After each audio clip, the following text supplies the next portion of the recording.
Bismillahirrahmanirrahim. Nahmaduhu wa nusalli ala rasul karim amma ba'du.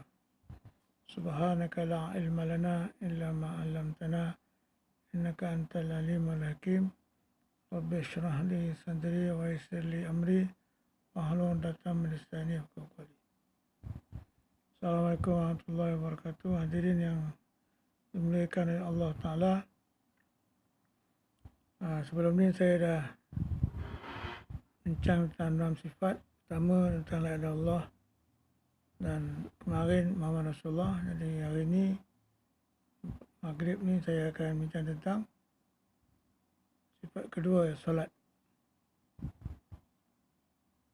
Solat ni adalah satu kurniaan daripada Allah Ta'ala pada umat baginda Muhammad SAW.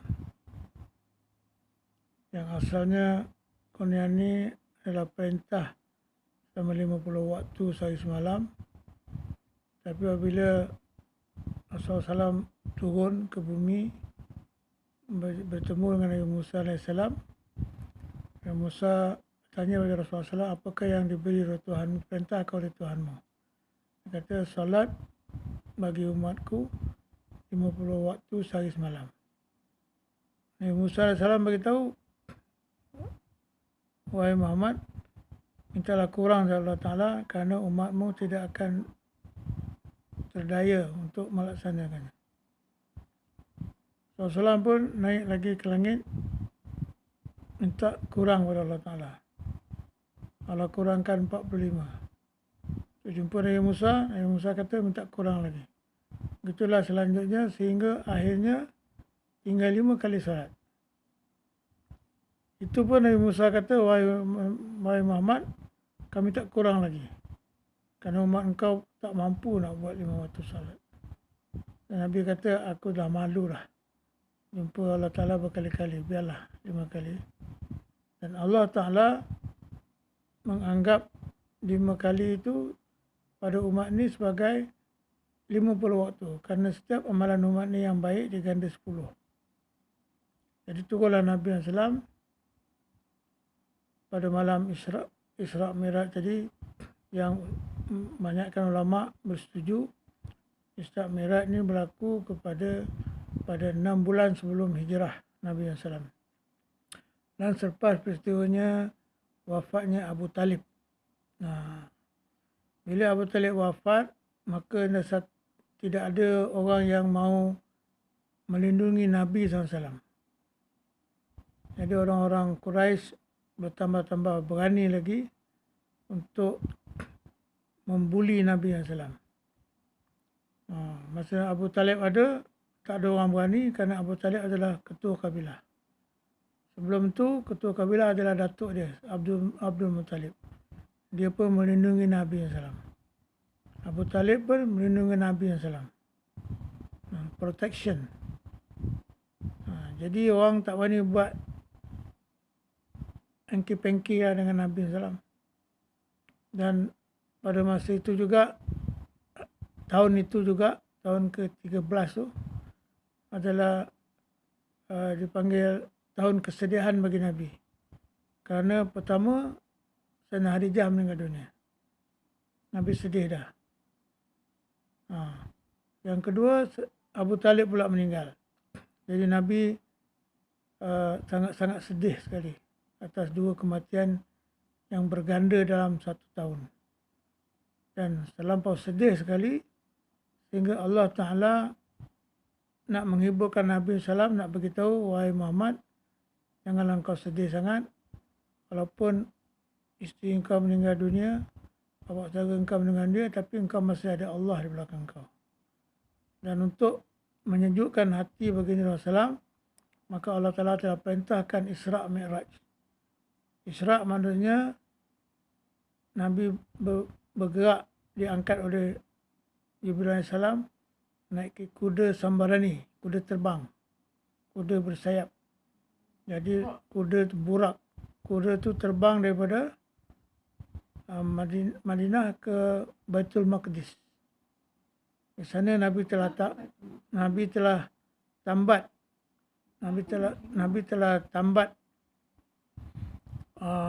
borak tadi di satu pohon yang mana mereka bagi tahu sehingga hari ni pohon tu masih ada lagi dekat dengan Masjid Baitul Maqdis. Dan Nabi telah berpijak balik satu batu ya, yang sekarang ini telah menjadi bahagian dalam daripada Masjid Umar. Dia Baitul Maqdis ni masjid asal. Dan Nabi telah ikat dia punya burak ni dekat satu pokok dekat dengan batu tadilah. Nabi telah pijak atas batu tu dan malaikat Jibril AS telah selimutkan Nabi, mi'rajkan Nabi, naik ke atas langit. Jadi batu tu dia tak nak lepas Nabi. Dia lekat pada kaki Nabi, dia naik lebih kurang dalam lebih kurang 10 kaki lah gitu. Batu tu betul-betul besar. Waktu tu saya ingat besar dia macam sebuah surau kecil lah. Saya dah masuk dalam tempat tu, dah sembahyang bawah dia sekarang jadi surau. Bawah Masjid Umar. Masjid Umar ni masjid yang bila digambarkan Baitul Maqdis, dia punya bumbung masjid dia tu warna emas. Itu bukan Baitul Maqdis, itu Masjid Umar. Yang emas tu dihadiahkan oleh Datuk kepada Raja Jordan yang ada sekarang. Jadi disalut emas dinding dia. Dia punya bumbung. Kubah dia tu bukan kubah. Bumbung dia tu yang bulat tu. Itu dia disalut dengan emas. Jadi batu tu naik. Nabi telah perintah pada batu tadi, berhenti engkau. Maka batu tu tergantung-gantung. Dia berhenti tergantung-gantung dan dua tapak kaki Nabi ada di atas batu tu yang sekarang ni kalau kita pergi sana, dia buat satu menara kecil lebih kurang tinggi 4 kaki menara tu.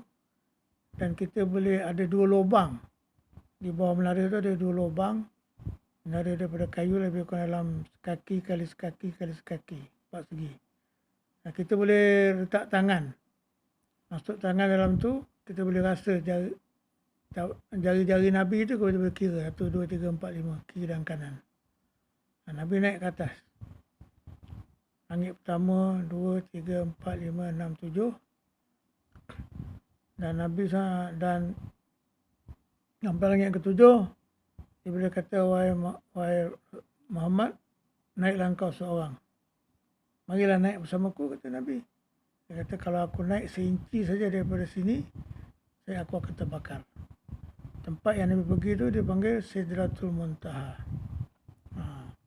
Jadi Nabi ni dia telah dapat Al-Quran bila Nabi Musa AS berjumpa dengan Allah di Bukit Tursina. Dia nak dia kena Allah perintah dia tanggal kasut. Jadi dia pun nak tanggalkan kasut dia.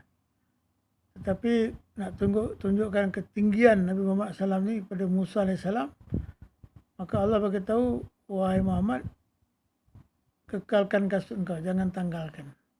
Ini kehebatan Nabi. Musa pergi Bukit Tursina, kena tanggal kasut. Di dunia ini, di atas langit saja. Nabi Muhammad tak perlu tanggal kasut. Masuk dalam, dia telah melihat Allah Ta'ala. Maka dia telah nampak. Lepas tu dalam hadis, Nabi beritahu, di malam Isra' Miraj, aku telah nampak wajah Allah indah seindah-indahnya. Indah seindah-indahnya ni, kita pun tak tahulah betapa hebatnya Allah Ta'ala ni, lafaz ni. Jadi kalau saya bayangkanlah, keindahan ni, kita tengok wanita cantik, ada wanita yang paling cantik, itu paling indah lah. Kita tengok pemandangan di gunung, pemandangan paling indah. Kita tengok pemandangan padang pasir, pemandangan paling indah. Kita tengok hutan belukar, kita tengok pemandangan yang indah. Kita tengok laut, pemandangan yang indah. Kita tengok dalam laut, pemandangan yang indah. Ya, kita tengok lukisan yang indah. Jadi semua jenis keindahan yang ada dalam dunia ni, kalau disatukan, masih tak boleh lawan apa yang Nabi telah lihat pada malam Isra Mi'raj tadi. Lepas tu Nabi tak ada perkataan yang tepat untuk diucap kepada Allah Ta'ala setelah melihat wajah Allah yang begitu indah sekali. Nabi pun sujud. Nabi sujud. Lepas tu bila Nabi sujud lama, maka Allah ilham kepada Nabi untuk mengucapkan kata-kata ini. At-tahiyatul mubarakatus salawatut thayyibatullah. Inilah pujian-pujian Nabi kepada Allah Ta'ala yang Allah sendiri ilhamkan. Inilah kesempurnaan cara sempurna memuji Allah Ta'ala. At-tahiyatul mubarakatus salawatut thayyibatullah. Tahiyat, ya, kehormatan, salawat, pujian, as-salat, at-tahiyatul mubarakah, segala keberkatan, wassalawatu, segala salawat, thayyibat, segala kebaikan. Jadi 4 benda ni, tahiyat, mubarak, salawat, thayyibat, menggambarkan kesempurnaan pujian yang Allah sendiri ilham kepada Nabi yang tepat dengan apa yang Nabi lihat tadi. Situlah Nabi telah memuji Allah, yang Allah Ta'ala pun jawab pada Nabi SAW, Assalamualaikum ya Nabi wa rahmatullahi wabarakatuh. Allah sendiri memberi salam. Bila Nabi puji Allah, Allah balas, Assalamualaikum, salam kepada engkau ya Muhammad. Assalamualaikum warahmatullahi dan rahmat Allah wabarakatuh, dan keberkatan Allah kepada kamu. Dan pada masa itu Nabi SAW, walaupun dia berdepan dengan Allah yang begitu hebat dan agung, tapi dia punya cintanya kepada umat dia begitu mendalam dan tinggi sekali. Dia tak ingat kepada anak isteri dia, ya? Dia ingat pada umat dia. Maka dia nak selawat yang Allah sampaikan kepada dia tu untuk dikongsi bersama dengan umat. Maka Nabi telah sambungkan Assalamualaikum warahmatullahi wabarakatuh. Nabi telah balas Assalamu alaina wa ala ibadillah salihin. Salam ke atas kami dan segala hamba-hamba yang soleh. Umat Nabi sebelumnya dah mati dah. Jadi umat yang ada, umat Nabi Muhammad lah. Jadi ini adalah doa untuk Nabi Muhammad, untuk umat Nabi Muhammad SAW. Nabi dapat lah. Jadi yang tak dapat umat dia. Assalamualaikum atas kami ni, saya dan umat saya. Wa ala ibadillah salihin, dan kepada semua umat-umat yang soleh. Lepas tu semua para malaikat yang langit 7, 6, 5, 4, 3, 2, 1 yang di bumi, semuanya serentak naik saksi asyhadu an la ilaha illallah wa asyhadu anna muhammadar rasulullah.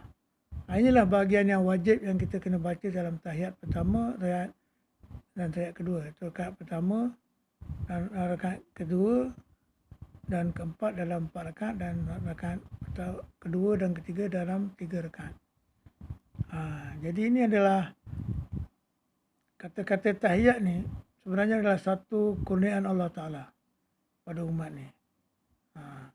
Jadi